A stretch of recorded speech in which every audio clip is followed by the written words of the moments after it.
Excelentíssimo senhor doutor, juiz, presidente desse egrégio Tribunal do Júri, doutor Leandro Jorge Bittencourt Cano, é com muita honra e satisfação, mais uma vez, estar aqui sob a vossa presidência. Quero também externar publicamente a minha satisfação pela forma com que conduziu esse trabalho desde o início, ou seja, desde a oportunidade em que tivemos aqui a cogitação de transmissão ao vivo desse julgamento. Vossa Excelência foi muito imparcial. Acho que falo em meu nome, em nome da defesa. Vossa Excelência mostrou a imparcialidade que é digna de um juiz, presidente do júri. Então receba, pois, os meus cumprimentos, o meu reconhecimento por esse trabalho histórico que Vossa Excelência desempenhou nesse julgamento. Quero cumprimentar o doutor Rodrigo Meli Antunes, ilustríssimo representante do Ministério Público. Não posso deixar de fazer um agradecimento a Vossa Excelência, um agradecimento pessoal, pela forma com que conduziu esse trabalho. A bem da verdade, dou testemunho e sempre dei que Vossa Excelência, para mim, é um promotor extremamente dedicado. Em muitas oportunidades já estivemos em lados opostos, defendendo causas diferentes, mas nem por isso deixei de admirá-lo pela forma dedicada que se coloca no estudo do processo. Vossa Excelência demonstrou nesses dias de julgamento para todo o país que é um promotor talhado para a função, uma pessoa séria, que não veio aqui para levar a condenação de ninguém no peito. Vossa Excelência lastreia suas convicções no processo, demonstrou isso durante esse julgamento de forma muito tranquila, muito serena. Vossa Excelência conseguiu conduzir os trabalhos brilhantemente. Quero aqui agradecer em meu nome e em nome da família Nakashima. Cumprimento o assistente jurídico do Ministério Público, senhor Fernando, doutor Fernando. Quero cumprimentar o doutor Ricardo Fantiaco, meu sócio, meu companheiro também de luta neste processo desde o início, que se não fosse a sua dedicação também não teria a base suficiente para concluir esse trabalho da forma como foi. Quero cumprimentar aos colegas advogados que compõem a tribuna da defesa, doutor Samir Haddad Júnior, doutor Wagner Garcia, doutor Ivon Ribeiro. Vossas Excelências realmente merecem todo o elogio e todo o reconhecimento pelo esforço que fizeram nesse processo desde o início. Tivemos alguns embates, a bem da verdade, mas conseguimos superá-los e conseguimos chegar a bom termo nesse julgamento, o que é importante. Eu acredito que demos um bom exemplo, já externamos essa opinião aos colegas advogados, para todos aqueles que assistem a esse julgamento, estudantes e população. Mostramos que o Tribunal do Júri é sim uma instituição democrática, é sim uma instituição que deve continuar existindo no nosso país e, principalmente, é um ambiente para a dialética, é um ambiente que prestigia o debate. E é esse debate de ideias que é a essência da democracia. Vossas Excelências, hoje defendendo o réu, hoje eu, advogado aqui, acusando, né? Na realidade sabemos que todos nós lutamos por um ideal de justiça, que esse julgamento seja um exemplo para todos os outros julgamentos que se realizam nos rincões do nosso país. Recebam, pois, os meus cumprimentos extensivos a toda a OAB, a quem hoje representamos. Eu quero cumprimentar os serventuários da Justiça, na pessoa do senhor Marcos Pilieri, diretor do cartório do júri, dizer o quanto me congratulo em participar em julgamentos neste tribunal, pela forma cordata, séria, responsável que são conduzidos os trabalhos dessa serventia. Receba, pois, os meus cumprimentos. Peço que estenda a todos os serventuários que oficiam na vara do júri, por favor. Quero cumprimentar a Polícia Militar, na pessoa da escolta que está aqui presente, Polícia Militar, que é tão relevante para a sociedade paulista, uma das polícias mais combativas e mais o ideal de polícia. Então receba, pois, os meus cumprimentos. Não é porque hoje acusamos uma pessoa que ostenta a categoria de policial reformado que temos algo contra a Polícia Militar, muito pelo contrário. Recebam os meus cumprimentos extensivos a toda a corporação. Quero cumprimentar a toda a audiência, a todos aqueles que têm a oportunidade de acompanhar esse julgamento. Quero fazer um cumprimento especial à família Nakashima, que nos confiou essa dura tarefa que foi conduzir um processo ímpar, um processo único, um processo cheio de questões técnicas a serem resolvidas, toda uma angústia que a família Nakashima soube suportar nesse meio tempo. Quase 3 anos se passam. Estamos aqui hoje com a presença da mãe da Mércia, com o pai da Mércia, seu Makoto, a dona Janete. Estamos com os 2 irmãos, o Márcio Nakashima e a Cláudia Nakashima. Espero espero que saiam daqui orgulhosos com o trabalho que foi desenvolvido e espero que saiam daqui satisfeitos com a justiça brasileira, que nós possamos dar um bom exemplo hoje do que é fazer justiça. Ninguém quer a condenação do Misael porque ele não foi padrinho da Cláudia. Ninguém quer a condenação do Misael porque o Márcio não gostava dele. Ninguém quer a condenação do Misael porque a família Nakashima tem algum tipo de preconceito. Nós queremos a condenação do Misael porque as provas do processo assim indicam. E é nesse sentido que nós vamos sustentar, como sustentamos em todos esses dias de julgamento, a condenação de Misael pela morte de Mércia, que ceifou essa família, que eu sei que acabou com parte dessa família. E Deus abençoe para que possa reconstruir a família a partir desse julgamento, que possa retomar a partir dos sobrinhos de Mércia, a partir dos filhos que virão aí nessa sequência, que a família Nakashima possa se reestruturar e possa dar sequência à sua vida, dando exemplo a toda a sociedade brasileira que precisamos caminhar em frente. Ainda que o mal se abata sobre nós, precisamos nos levantar e seguir em frente, porque é disso que precisamos e é isso que Deus espera de nós. Eu quero também fazer outro cumprimento especial a duas pessoas que são de relevância e importância na minha vida. O meu pai, Clóvis Domingues, que está aqui, a quem agradeço a presença, e a minha esposa, Elka Arruda Domingues, que também acompanhou todos os dias de julgamento e de forma com muita paciência me aguentou em todo esse período em que me dediquei à causa de Mércia Nakashima. Quero cumprimentar finalmente aos protagonistas do julgamento de hoje, os senhores jurados. Os senhores jurados que estão num trabalho absolutamente árduo. Já seria árduo se fosse num único dia, pela quantidade de documentos e provas amealhadas em quase 3 anos de trabalho, mas também pelo tempo, né, que se protrai aí, ou seja, já estamos no 4º dia de julgamento ininterrupto. Vossas Excelências deixaram os seus afazeres cotidianos, a sua família, o seu lazer, o seu trabalho, o seu estudo, para estarem aqui dedicados à causa da justiça. Vossas Excelências estão aqui não para condenar ou para absolver alguém, estão aqui prestando um serviço relevante ao extremo à causa democrática do nosso país. A gente às vezes reclama que em certos setores do nosso governo as decisões são tomadas de forma fechada, escondida, oculta, a 4 paredes, atendendo interesses escusos de uma e de outra pessoa. Representantes do povo que viram as costas para a sociedade, muitas vezes decidem por nós, mas levando em consideração somente os seus interesses pessoais. São poucas as oportunidades que o povo brasileiro tem a oportunidade de estar aqui como os senhores estão hoje, dando a sua contribuição.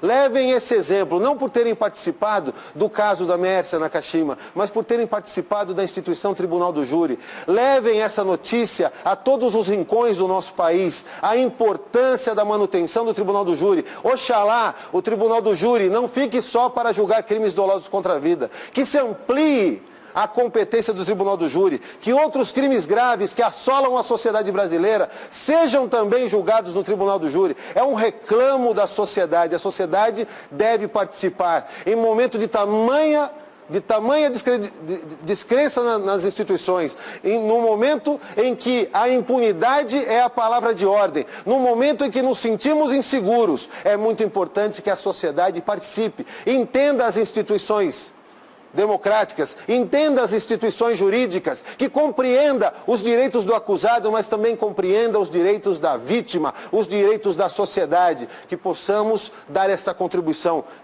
Se sintam honrados, em que pese todo o inconveniente que isso trouxe para a vida pessoal dos senhores, de estarem aqui hoje, atuando no Tribunal do Júri, e eu sei que os senhores não estão só para esse julgamento, foram convocados para estarem aqui durante o mês inteiro. Então, segunda-feira eu sei que os senhores novamente estarão aqui, realizando julgamentos.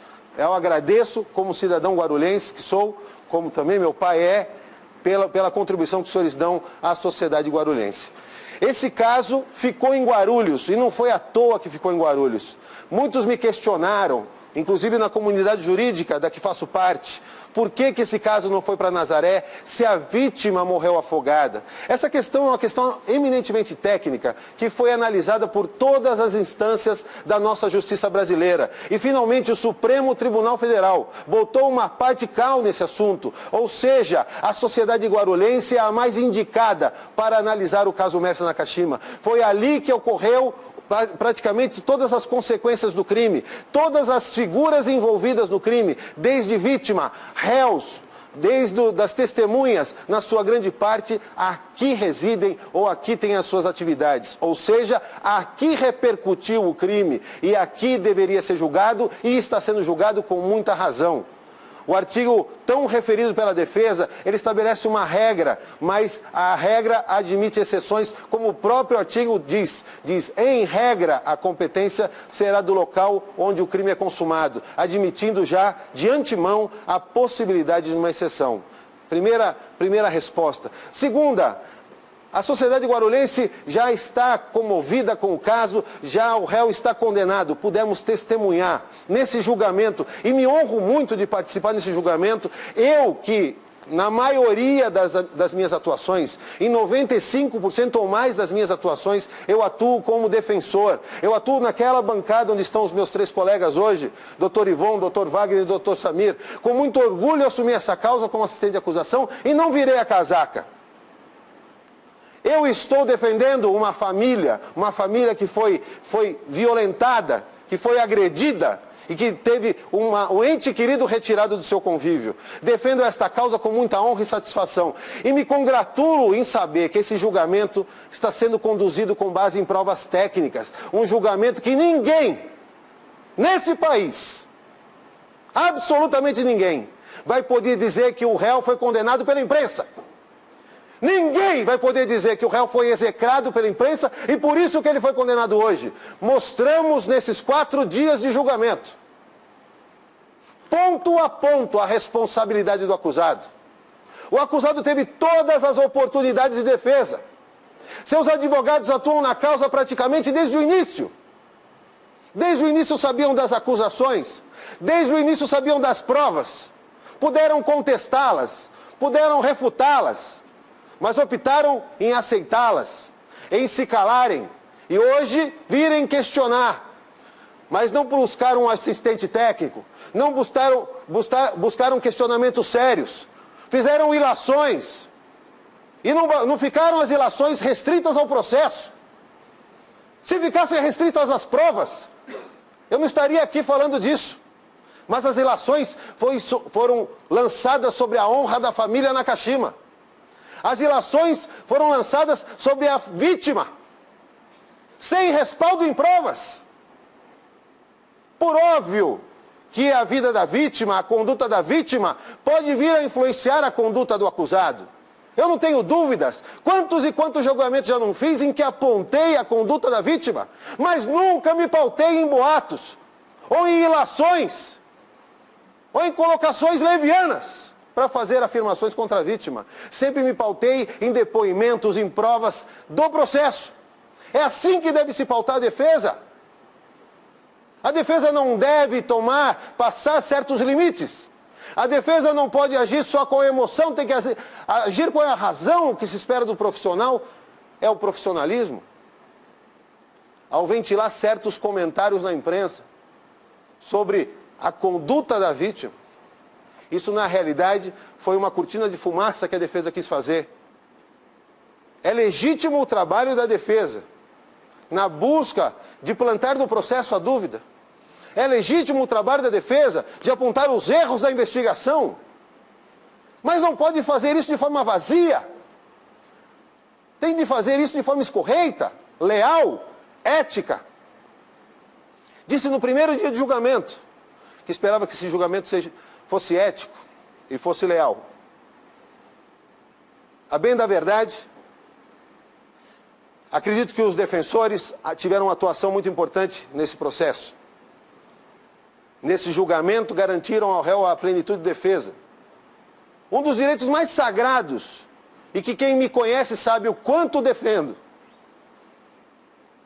Mas temos que observar os limites da lealdade e da legalidade. Senhores, Márcio Nakashima esteve aqui no primeiro dia, fiz questão de que nós ouvíssemos ele primeiro, ele que teve mais contato. É óbvio que não foi ele que esteve o tempo todo ou nas investigações, como tentaram criar essa imagem.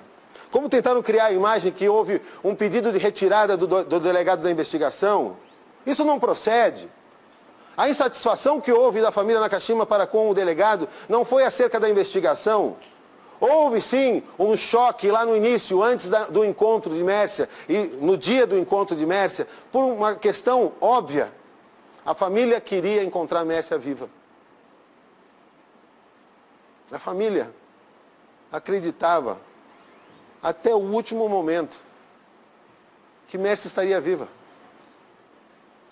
Isso ninguém precisa duvidar do que eu estou falando, todos viram a emoção e a veracidade no olhar e nas palavras de Márcio Nakashima. Até quando o carro foi encontrado, e que se abriu o carro e não se encontrou o corpo da Mércia, da doutora Mércia, Márcio ainda acreditava que sua irmã estava viva. É óbvio que para um profissional de polícia, com tantos anos de investigação, com tantos anos de experiência na delegacia antissequestro, uma das delegacias mais importantes do nosso estado, pelo conhecimento técnico que ele acumulou, pela análise dos elementos que ele já dispunha, e nem todos disponibilizados para a população, especialmente para a família de Mércia, para ele já tinha a convicção que Mércia não estaria viva. E isso foi o choque, o único choque que houve entre a família Nakashima e o delegado que presidiu as investigações. Falar que o delegado quer aparecer, falar que o delegado tomou uma atitude simplesmente para aparecer, nós podemos até fazer críticas, podemos aperfeiçoar o nosso sistema legal, podemos limitar a exposição de dados do processo à mídia, podemos até questionarmos e evoluirmos o nosso sistema processual para isso, se isso realmente dá um resultado melhor. Mas, de uma forma vazia, dizer que a única motivação desta autoridade policial era conduzir as investigações contra o senhor Misael, isso é uma leviandade, isso é uma mentira. Isso não restou demonstrado pela defesa. Seria papel dela demonstrar por que a autoridade policial assim o faria. E não o fez. O delegado conduziu as investigações, apurou os fatos e descobriu e desmascarou mentira por mentira ao senhor Misael. O senhor Misael vai ganhar um prêmio ao final desse julgamento, do mentiroso do ano. A pessoa que mais mentiu nesse processo foi o senhor Misael Bispo de Souza. E eu vou mostrar para os senhores. Eu gostaria, doutor Ricardo, que o senhor me ajudasse a colocar aqui um trecho de alguns e-mails. O que vai ficar muito caracterizado nesse julgamento, senhores, e para mim isso vai ficar na memória de todos que acompanharam esse julgamento, é que o réu foi o maior acusador desse processo. Pois o acusado, em todas as oportunidades que teve, seu Adilton, criou uma mentira diferente. Em todas as oportunidades que ele teve, ele, ao invés de contar a verdade, ele inventou uma história diferente. A cada apertada que ele recebia, uma história diferente ele contava. Isso foi sendo caracterizado no processo, não é? Porque nós fomos desmascarando ele. Nós fomos mostrando que aquilo que ele falava não se confirmava. No momento ele dizia que confirmava a posição do rastreador, mas quando confrontado, aí o rastreador não funciona. Só que tem laudo, tem documento da empresa falando que funcionou perfeitamente até agosto, pelo menos até agosto de 2010, o crime foi em maio. Vamos acompanhar aqui, eu vou destacar com os senhores alguns trechos. Esse qual que é? Tá, vamos lá. As folhas 11 foram juntados alguns e-mails e nós temos aqui um trecho, eu vou ler para os senhores, não é? Alguns que é muito longo, eu não tenho tempo para ler tudo, a defesa, se quiser, fará a leitura de... Não dá para melhorar? Isso, olha lá. Então, eu vou ler alguns trechos. Olá, Mércia, boa tarde. Sei que você desligou todos os telefones para não falar comigo. Tá aí a primeira mentira, não é? Ele não falou que ele tinha um bom relacionamento com ela, não falou que se dava bem com ela, que se encontrava com ela, que amava a Mércia, que eles... Na realidade, isso aí já demonstra um e-mail do dia 17 de abril, que ela desligou os telefones para não falar com ele.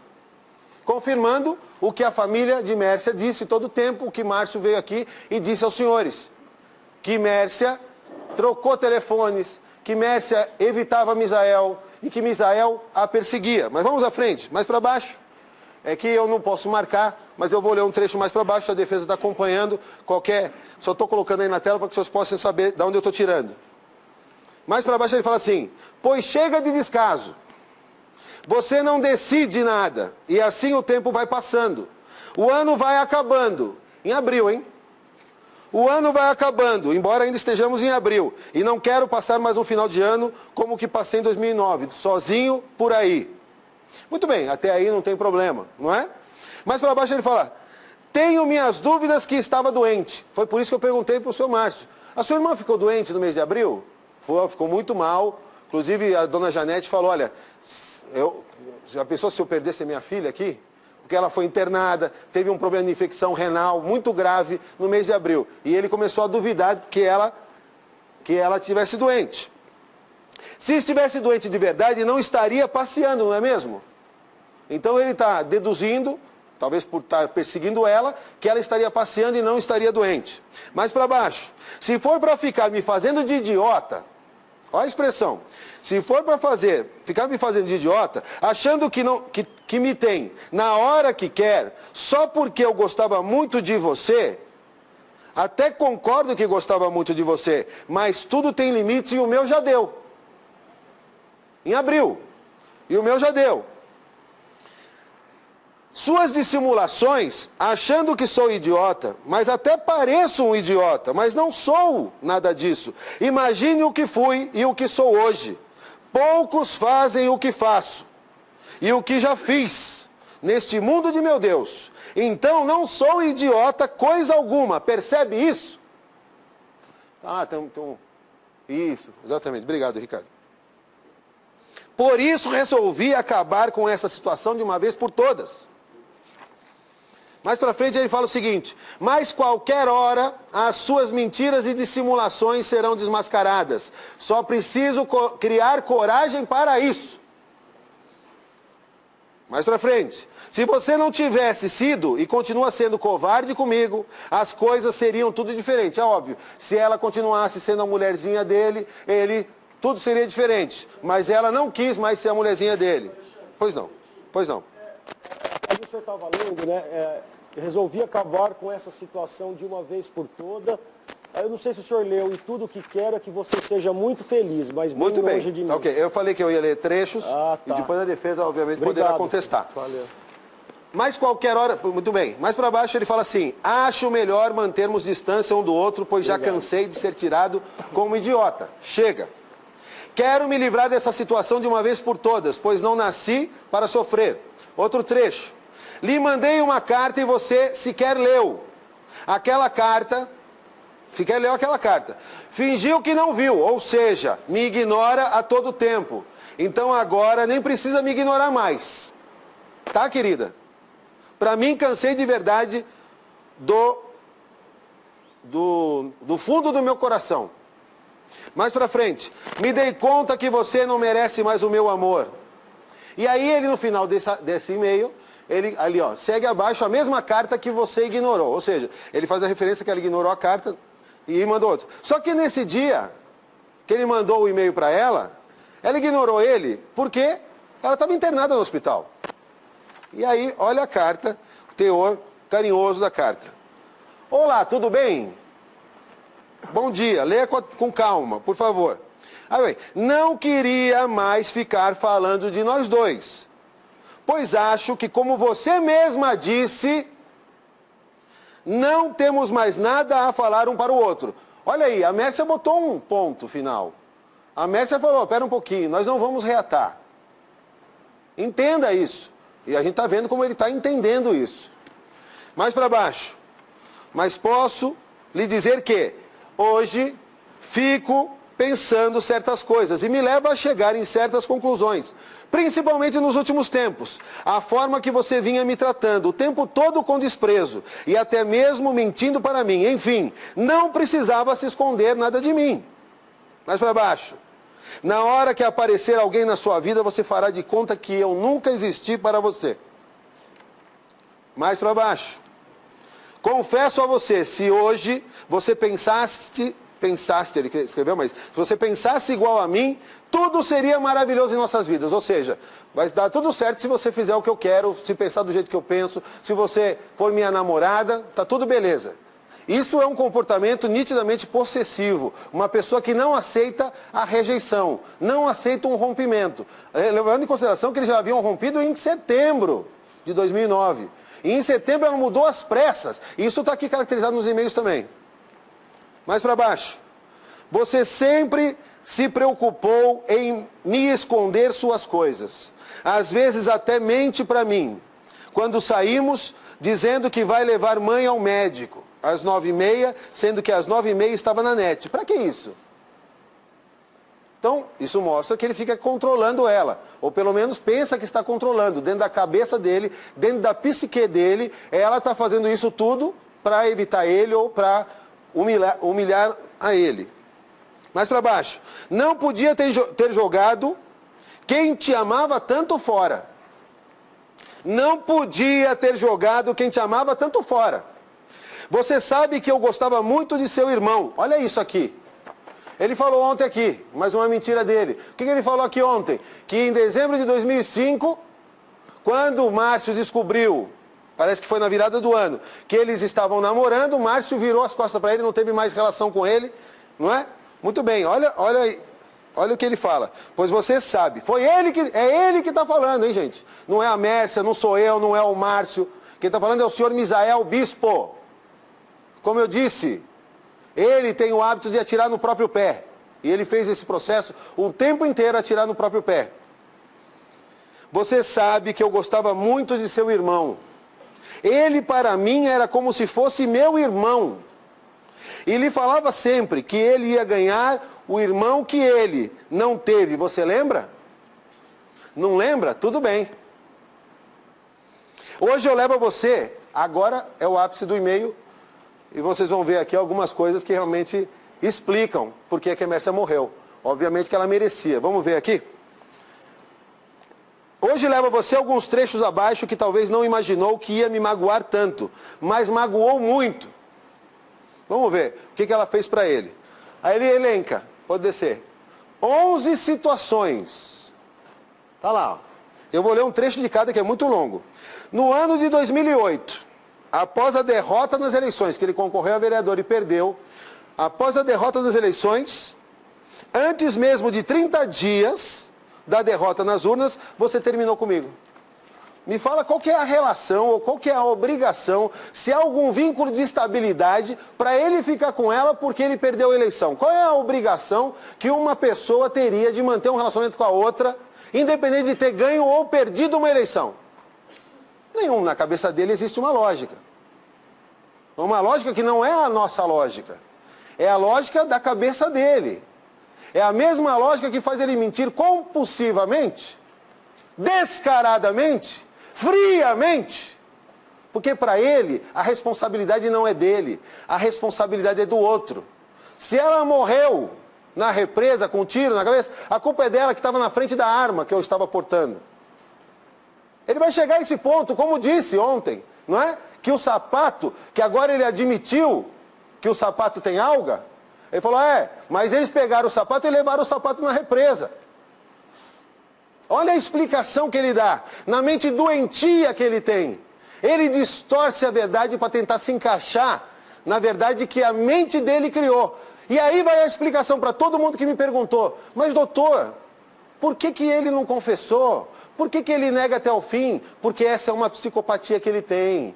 Porque isso é um problema que ele tem dentro da cabeça dele. Porque é a forma como ele soluciona os problemas dele. Na cabeça dele, ele nunca vai admitir. Ele prefere ser taxado por alguns, pelo menos, ainda que meia dúzia de amigos dele e parentes dele, como um injustiçado, do que vir aqui e ser homem. Porque homem ele não mostrou nunca que foi.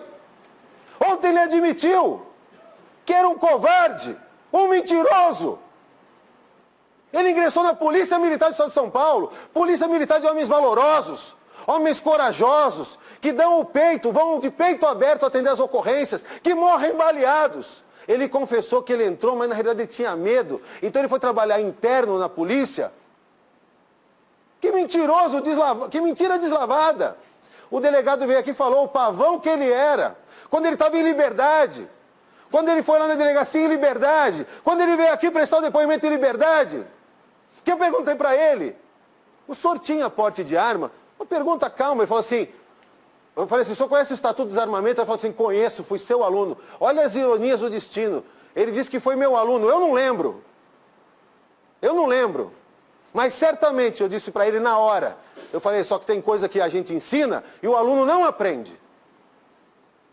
E ontem ele mudou a versão. Ele falou que só andava armado até 2002. Por quê? Porque o Estatuto de Desarmamento entrou em vigor em 2003. Porque ele está com medo de perder a aposentadoria dele.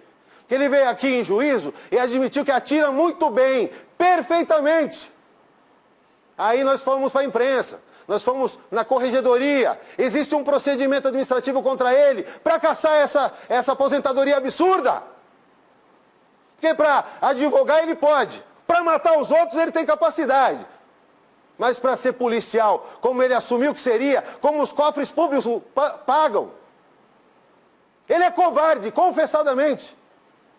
Depois passou a fazer segurança armada. Segurança privada. E o que ele confessou para os senhores ontem?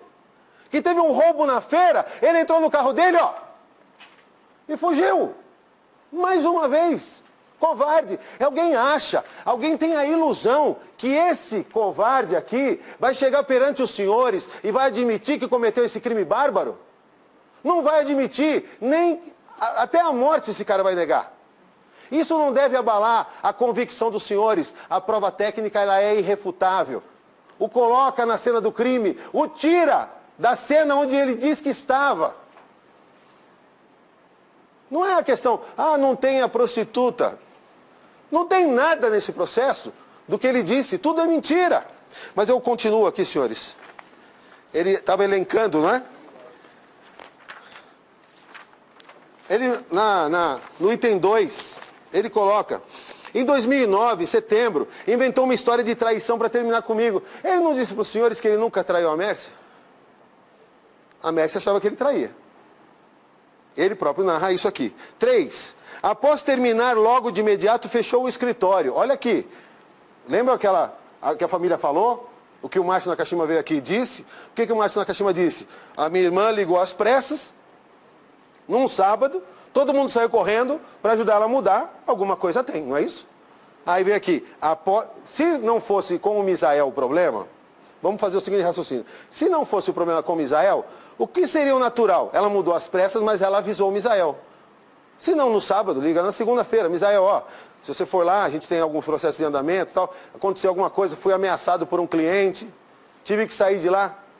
Olha o que ele fala. Após terminar, logo de imediato, fechou o escritório que lutei junto com você para abrir, com todo o nosso esforço, de termos o nosso conforto, mas do nada fechou, sem ao menos me comunicar.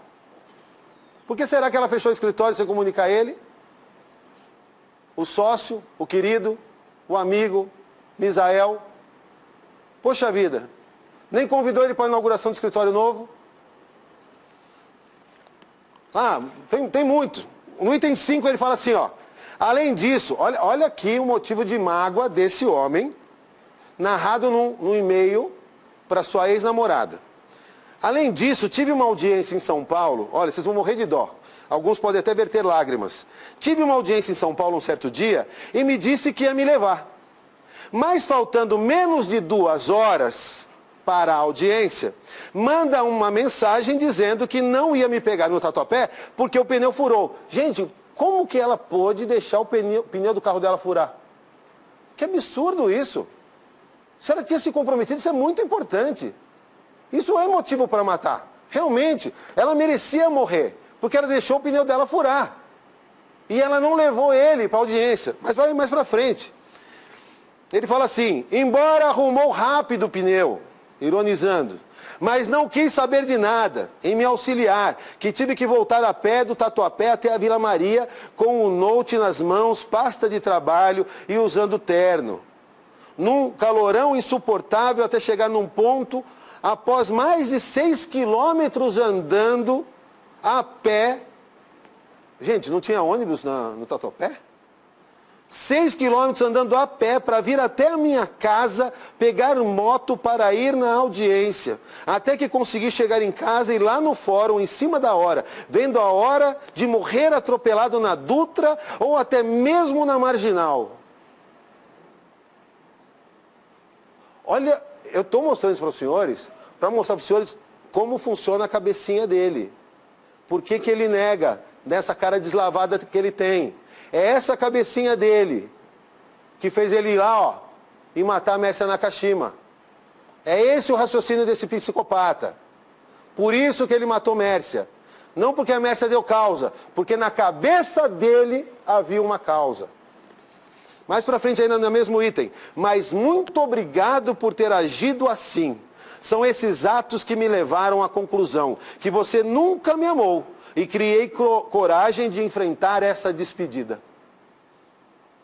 Item 6.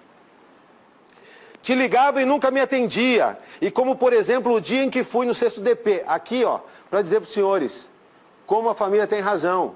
Como tem a figura do Ailton Galdino, do 6º DP. Como realmente lá botaram o pano quente. O Ailton Galdino foi ouvido nesse processo. A primeira vez que ele foi ouvido, ele negou que tivesse qualquer coisa, tivesse falado com o Misael no dia. Só que a casa dele caiu, por quê? Porque tinha testemunhas. O amigo da família lá do IML, o Ayrton, falou, não, ele veio aqui com o Misael falar comigo. Aí o que o Ailton Galdino fez?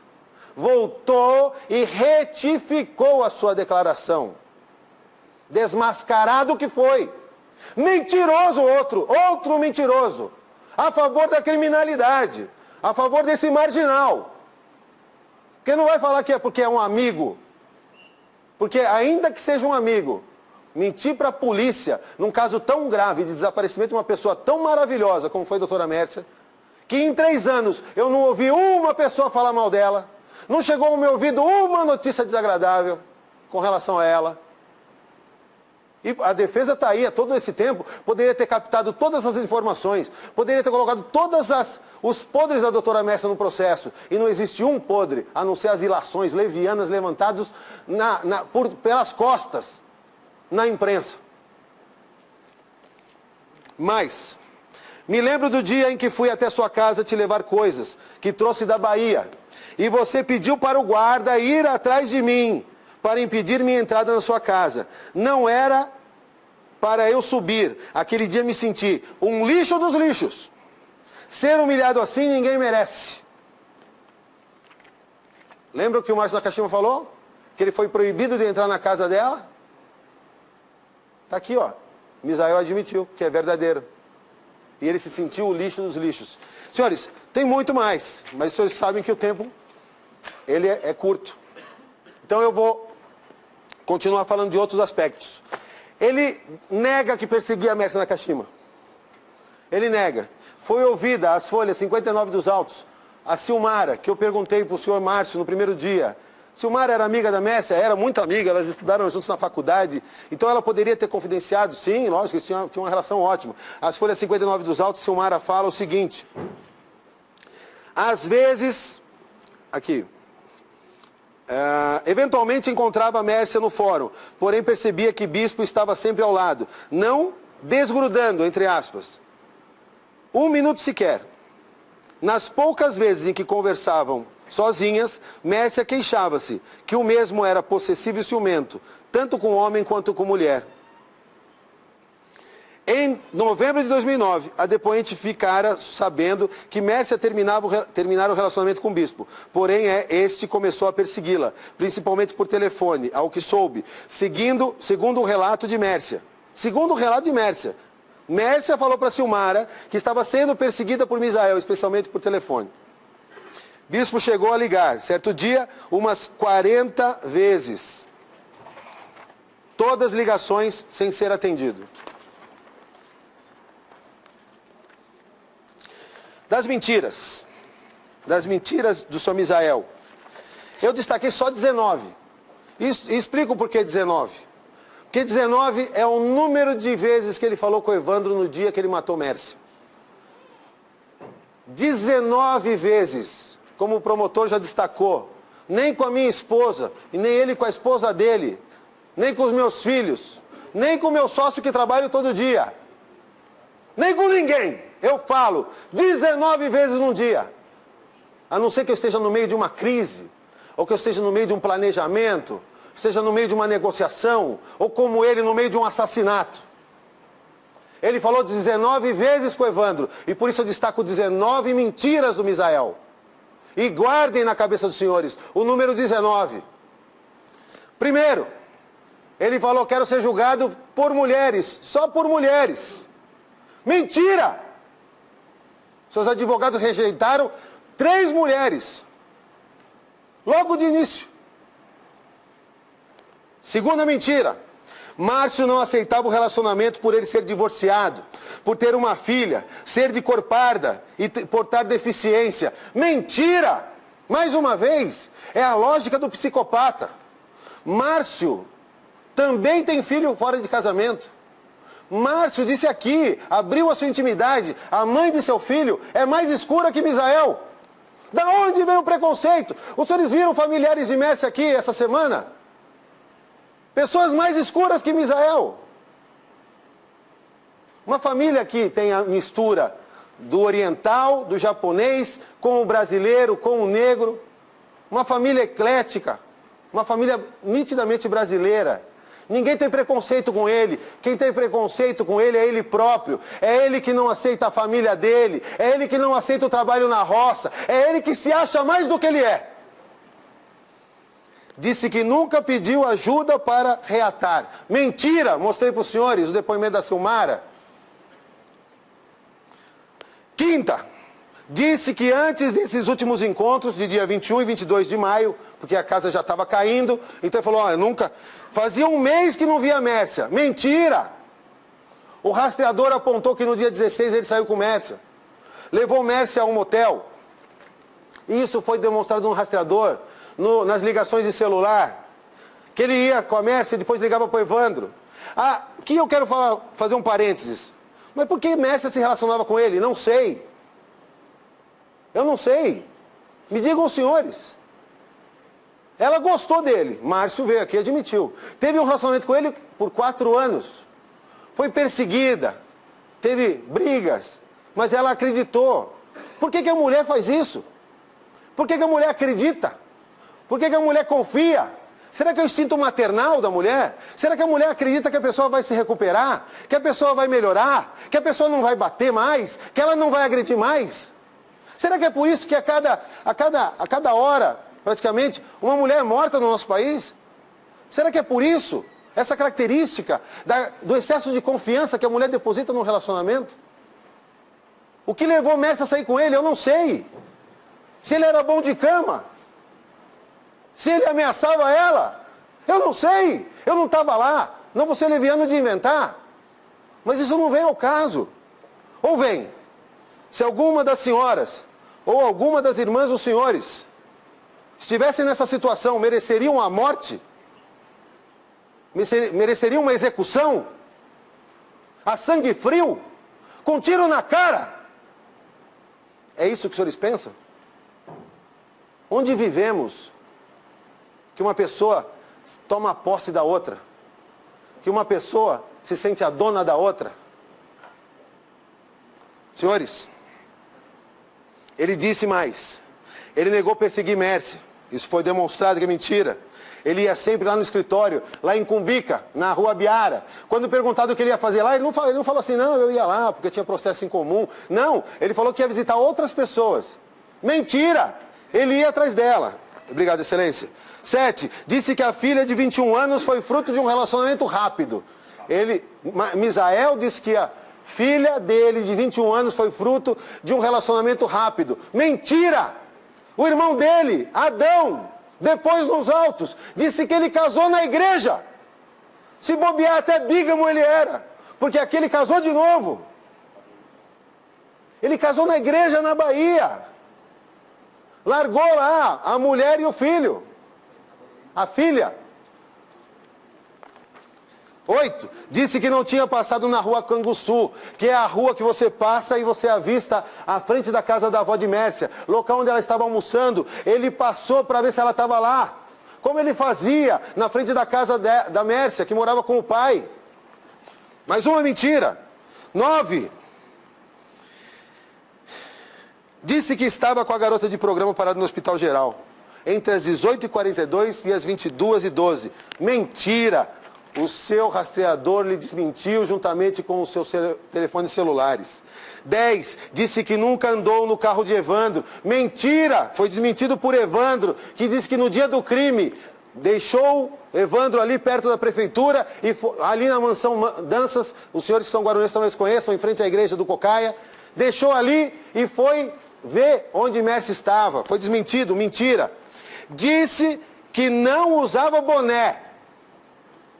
Lembrando que tinha um boné dentro do carro. Mentira! Foi fotografado com boné pela moça ouvida aí nos autos, a Decília. Misael disse que já havia passado todos os seus telefones ao delegado. O delegado, mas me passa de novo, já passei, me passa de novo. Vai, briga, discute, o advogado passa, ele anotou tudo lá, os seus telefones celulares, os 5 celulares, além do fixo.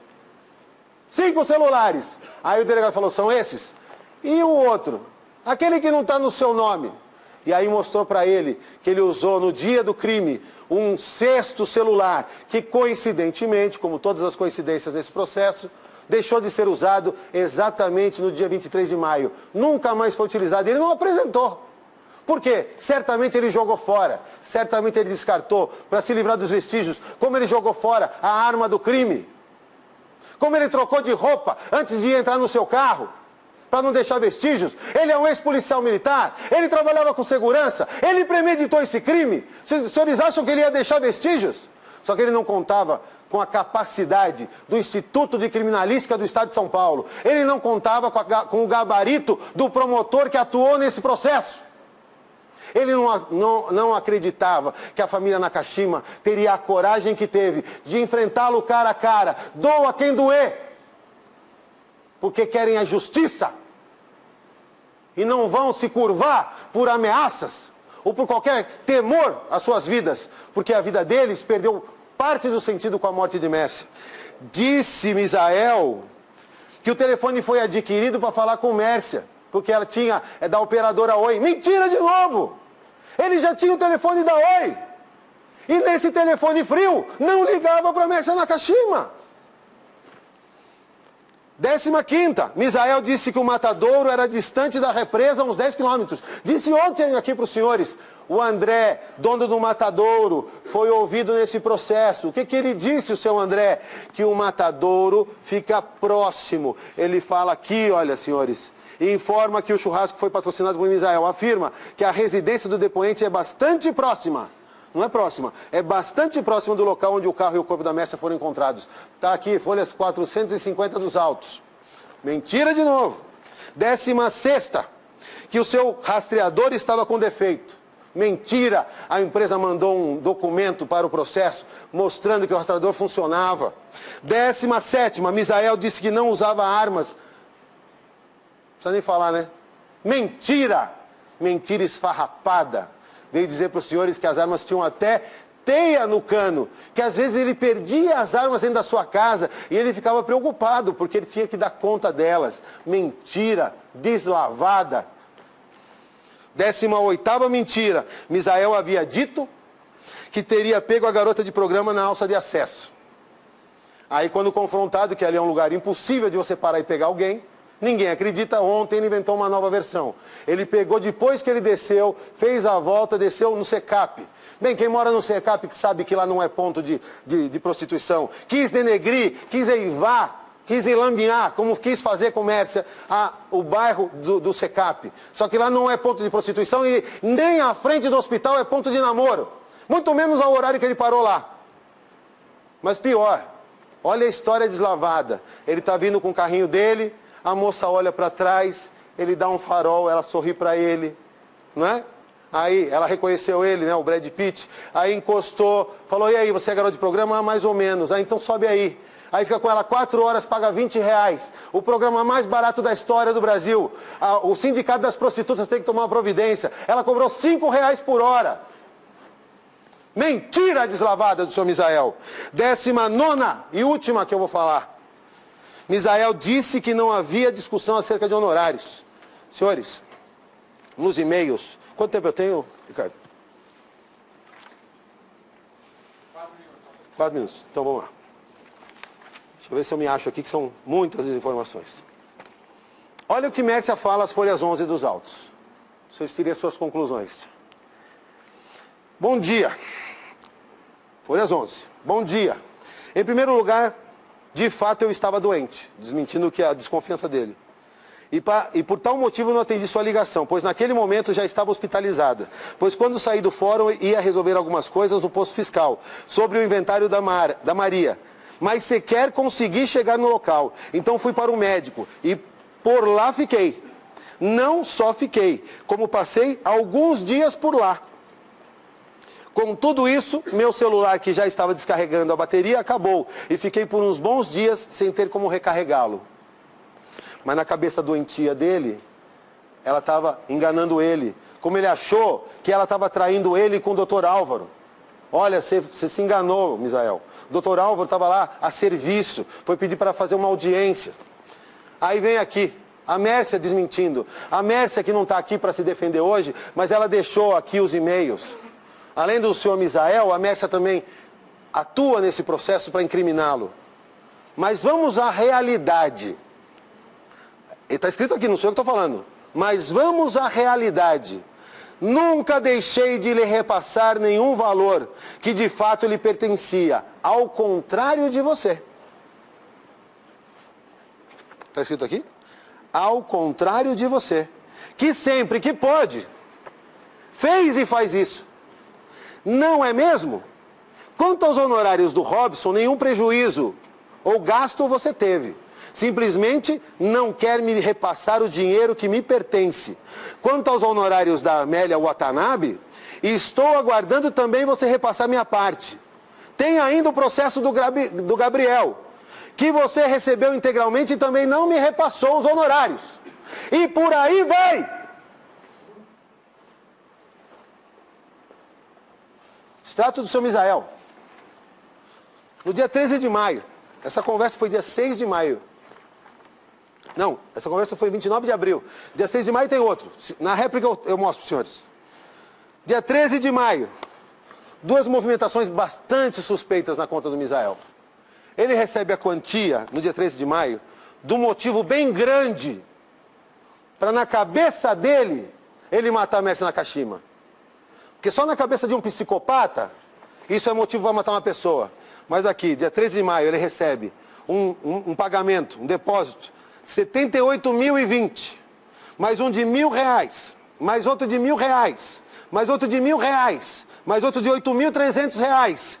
Ao total, mais de R$90 mil, que ele aplica, transfere para a conta de investimento, numa tacada só, R$95 mil. Eu acho que ele não ia repassar para ela isso aqui, ele investiu. Será que isso aqui é por isso que ele matou Mércia? No dia 23? Conforme disse o delegado aqui, que tudo indicava que ele ia tentar no dia 16, que ele ia tentar no dia 22, mas só conseguiu dia 23? E olha, por mais que não tenha sido apurado como deveria, tem uma testemunha que fala que foi prometido R$5 mil para o Evandro.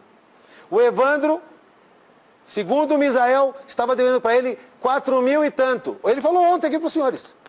porque ele não repassava o serviço, o que ele arrecadava da feira. Ele estava lá com a namoradinha nova, ele estava preocupado que o cara ia embora e não repassou o dinheiro dele, 4 mil e tanto. Detalhe é que ele sacou no dia 14 de maio, 5 mil reais. Tempo esgotado. Na boca do caixa. 1 minuto para as considerações finais. Então, senhores, obrigado, excelência. Então, senhores, com tudo o que foi dito nesse processo, não o que eu falei agora. O que eu falei agora é o de menos. Eu só estou tentando juntar os pontos.